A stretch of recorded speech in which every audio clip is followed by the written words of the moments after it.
Public records and archaeological evidence indicate that by the 8th century BCE, Athens was dominated by a small aristocratic class whose control over land, wealth, and religious offices defined all aspects of civic life. The city was divided into regions controlled by powerful families who exercised judicial, military, and economic authority over common farmers and laborers. Debt slavery was widespread. Farmers unable to meet tribute or taxation obligations were seized, chained, and forced into labor under iron restraints. Grain shortages occurred frequently, exacerbated by poor harvests and mismanagement of storage facilities, leaving the population vulnerable to famine and disease. By the early 7th century BCE, Athens was a city-state under constant internal pressure. Chroniclers record that class tensions escalated as the wealthy consolidated power, controlling both the courts and local militias. Debt laws favored the elite. Failure to repay obligations led to seizure of land and enslavement of entire households. Public punishment was brutal. Offenders were paraded through the agora in chains, whipped, or executed to enforce social hierarchy. Religious institutions reinforced the ruling class by dictating moral and legal norms, compelling the population to maintain the status quo under threat of divine and civic retribution. Economic and political crisis triggered a series of reforms. Documents indicate that Draco, appointed in 621 BCE, codified Athenian laws into a written system for the first time. His laws were exceptionally harsh. Minor theft could warrant execution, debt slavery was preserved, and fines for civil infractions were calibrated to maintain aristocratic advantage. Chroniclers note that this codification, while brutal, established a precedent for transparency in legal proceedings, reducing the arbitrary authority of individual aristocrats.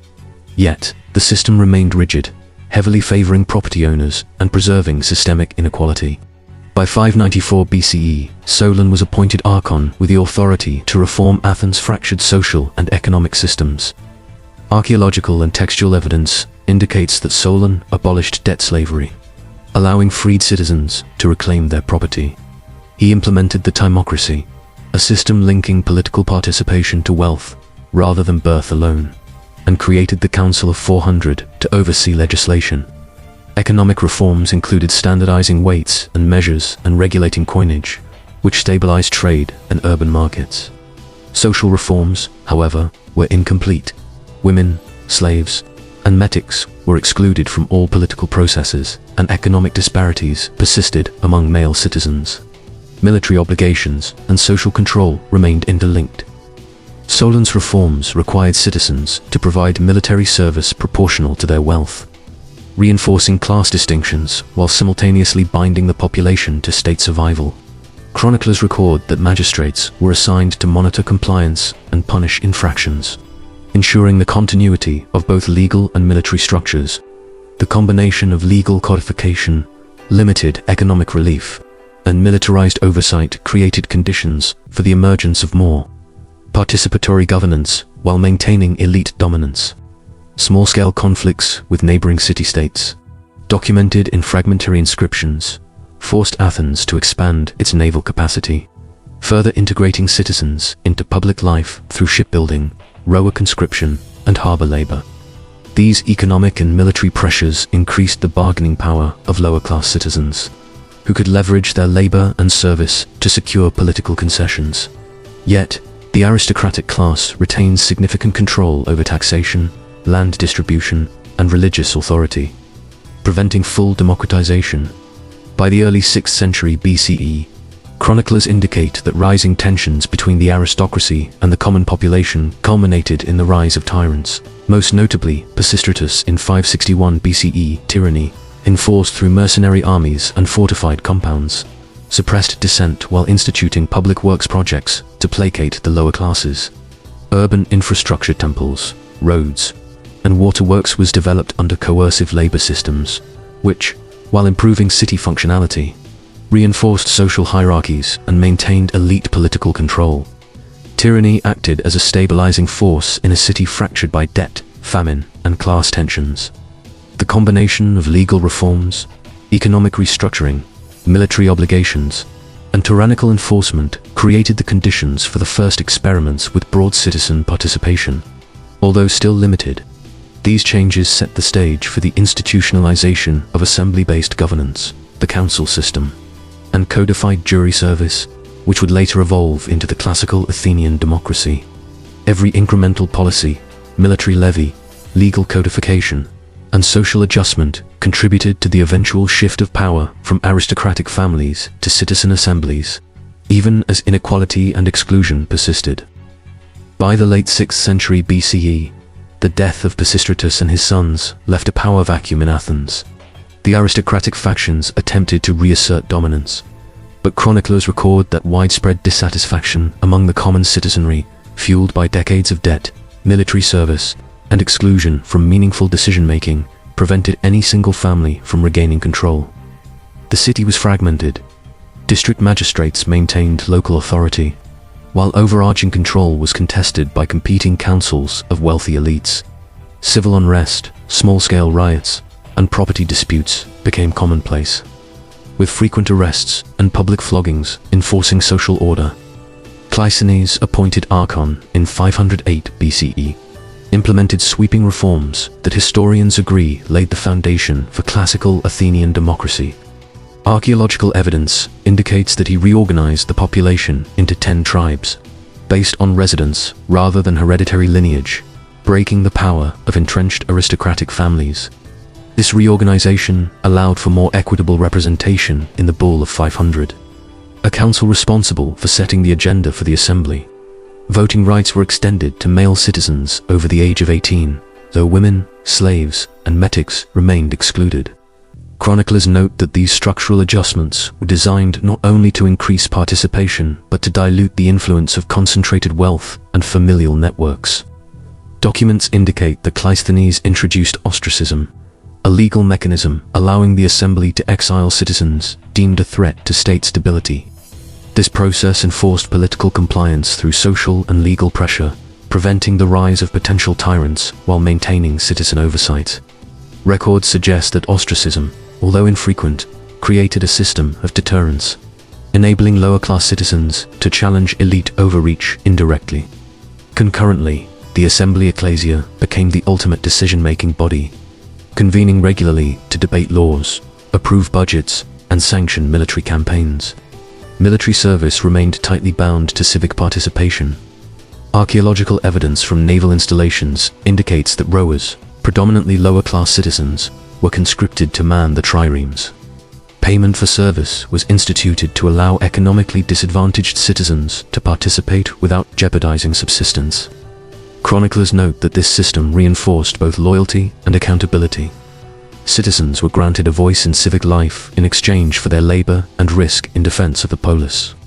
Simultaneously, elite cavalry units and hoplite contingents retained influence in political affairs, ensuring that wealth and military expertise were still central to decision-making.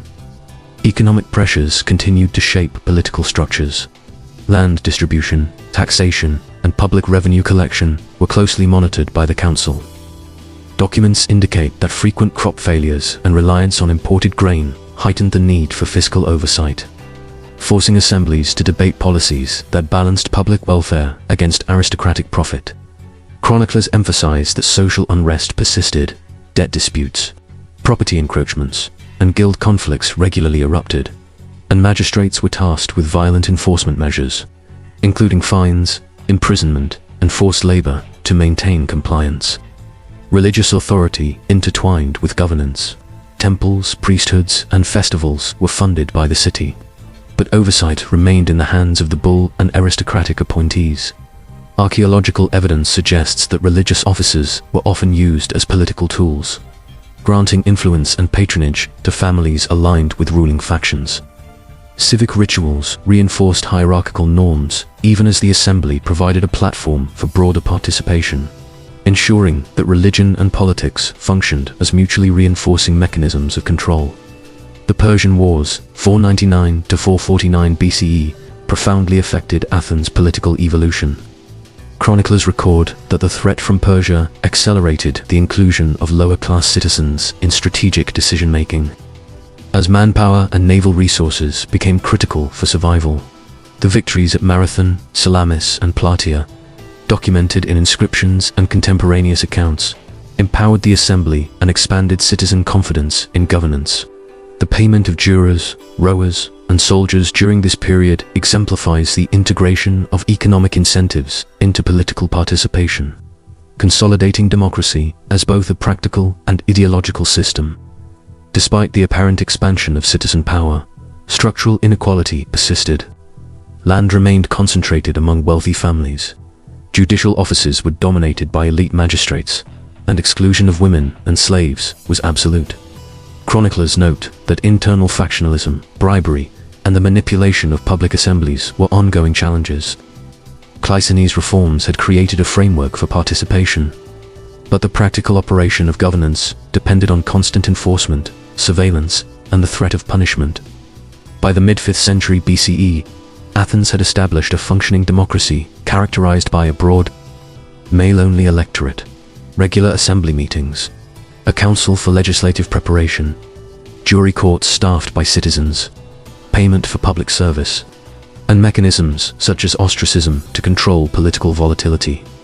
Every policy, military conscription, and administrative reform of the preceding century contributed to this system, forming the basis for the classical Athenian democracy that would influence subsequent generations of governance.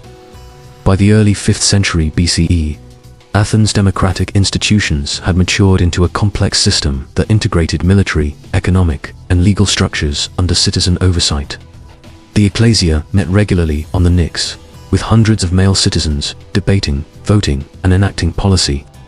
Chroniclers indicate that attendance fluctuated, but the combination of civic duty, economic incentives, and military obligations ensured participation from a substantial portion of the populace.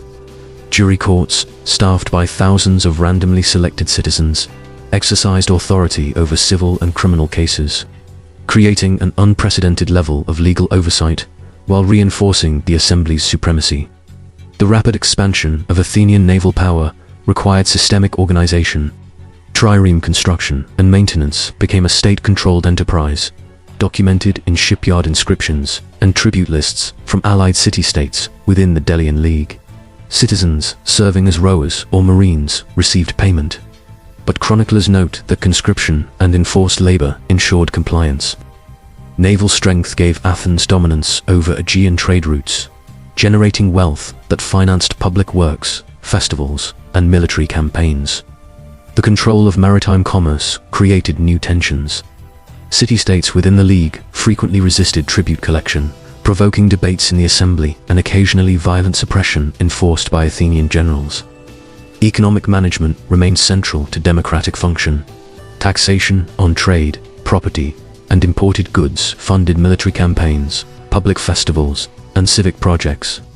Records indicate that disbursement of funds was monitored by the bull and subjected to citizen review.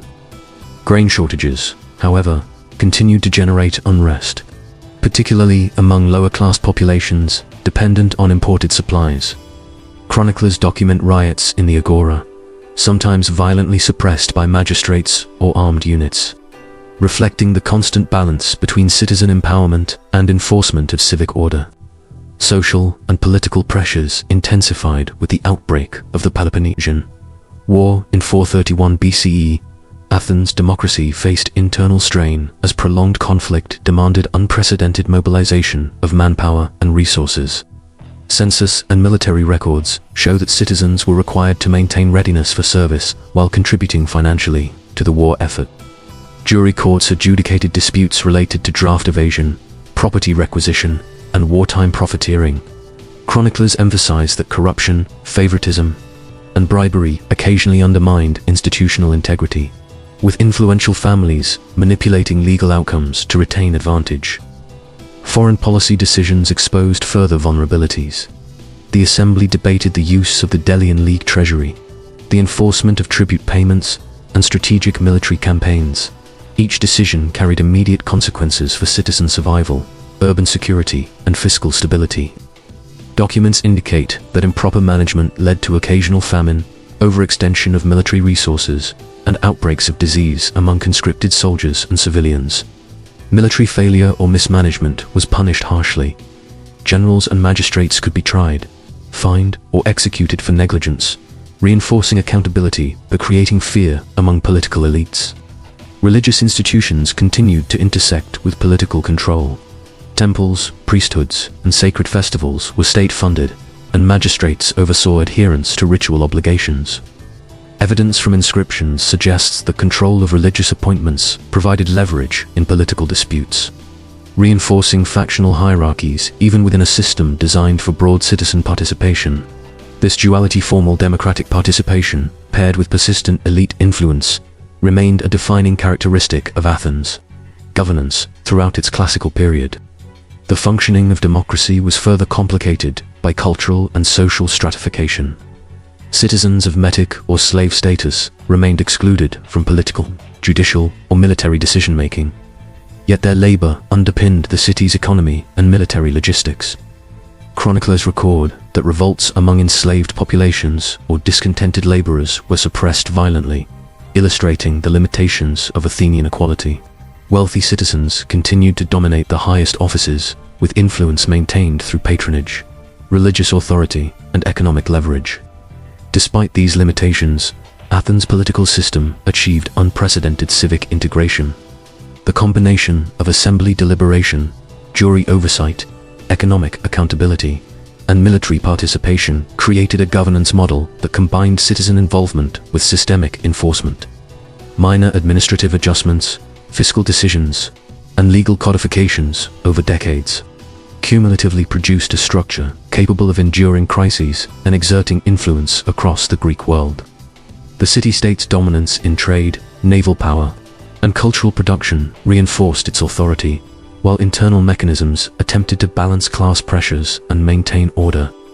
By the late 5th century BCE, chroniclers indicate that the stresses of continuous warfare, plague, and economic disruption began to erode the practical functionality of democratic institutions. Factional disputes intensified, enforcement of laws became inconsistent, and citizen participation fluctuated with military and financial pressures. The system's survival depended on constant vigilance, coercion, and the threat of punishment, highlighting the fragility of democratic structures in the face of systemic and external shocks. By the early 4th century BCE, Athens faced internal and external crises that exposed the limitations of its democratic system. Chroniclers record that decades of continuous warfare, beginning with the Peloponnesian War 431–404 BCE, had exhausted the city's population, economy, and administrative capacity. The plague of 430 BCE, documented in Thucydides' account, killed tens of thousands, including a significant portion of the adult male citizenry, undermining both military and civic participation. Food shortages, inflation, and disruption of trade networks compounded these pressures, straining the city's capacity to sustain its institutions. Factionalism intensified within the assembly. Aristocratic families, previously constrained by Cleisthenes' tribal reforms, leveraged wealth and patronage to influence decisions.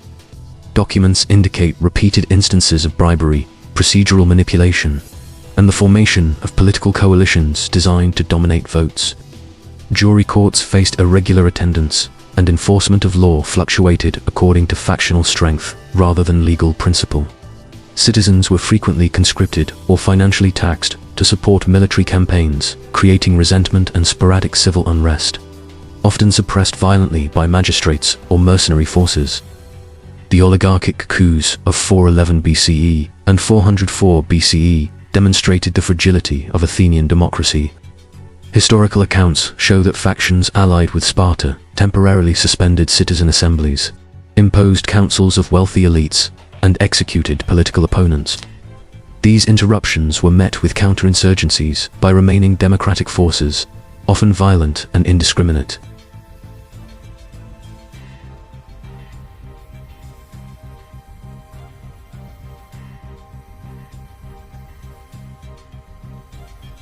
Chroniclers note that the population endured cycles of punishment, surveillance, and coercion, emphasizing that the apparent freedom of the assembly was contingent on both civic participation and the underlying threat of state enforcement. Following the restoration of democratic governance after 403 BCE, the system remained operational but weakened. Records indicate that Athens' military power had diminished. Its fleet was smaller, its tribute revenues reduced, and its capacity to project influence over allied city-states constrained.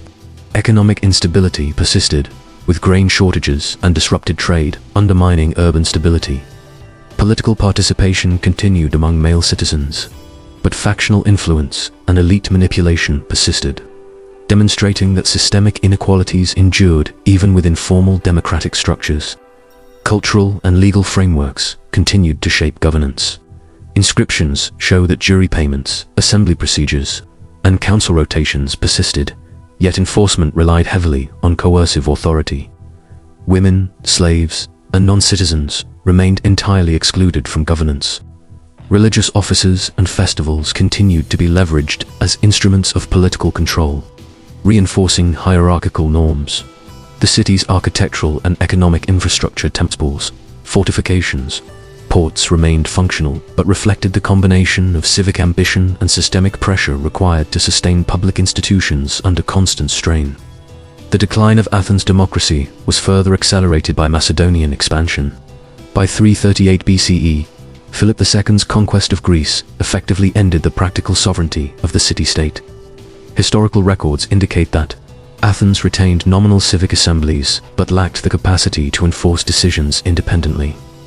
Military conscription, economic regulation, and judicial authority were subordinated to external powers, exposing the structural vulnerabilities of a system that relied on broad participation, fiscal stability, and local enforcement. Minor administrative failures, unresolved social inequalities, and accumulated pressures over 2 centuries converged, illustrating how incremental factors shaped the ultimate collapse of practical democracy. Despite its decline, the legacy of Athenian democracy persisted. Legal codifications, council structures, jury service, and assembly deliberation became reference points for later political thinkers and historians. Documents and research indicate that subsequent republican systems in Rome and later European political philosophy drew on Athenian models, adapting institutional mechanisms to broader populations and more extensive territories. Archaeological evidence from inscriptions, coins, and public buildings underscores the enduring influence of citizen involvement, fiscal oversight, and legal codification as instruments for structured governance. Every minor reform, military deployment, economic regulation, and enforcement measure contributed cumulatively to both the success and the eventual failure of Athenian democracy. The system expanded citizen participation while maintaining elite influence, relied on constant enforcement and compliance, and operated under the perpetual threat of internal and external pressures. Chroniclers emphasize that while Athens achieved unprecedented levels of civic integration, it remained vulnerable to disease, warfare, and structural inequality.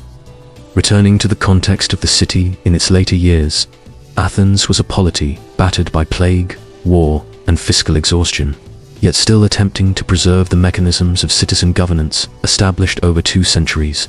Assemblies met irregularly, juries convened inconsistently, tributes were levied under supervision of occupying powers. The combination of historical reforms, incremental policy changes, and systemic enforcement had created a legacy both remarkable and fragile. A city that had pioneered citizen participation, yet could not escape the structural realities of power, survival, and coercion. In this world, survival was a sentence, not a choice. If you want more raw history without illusions, subscribe to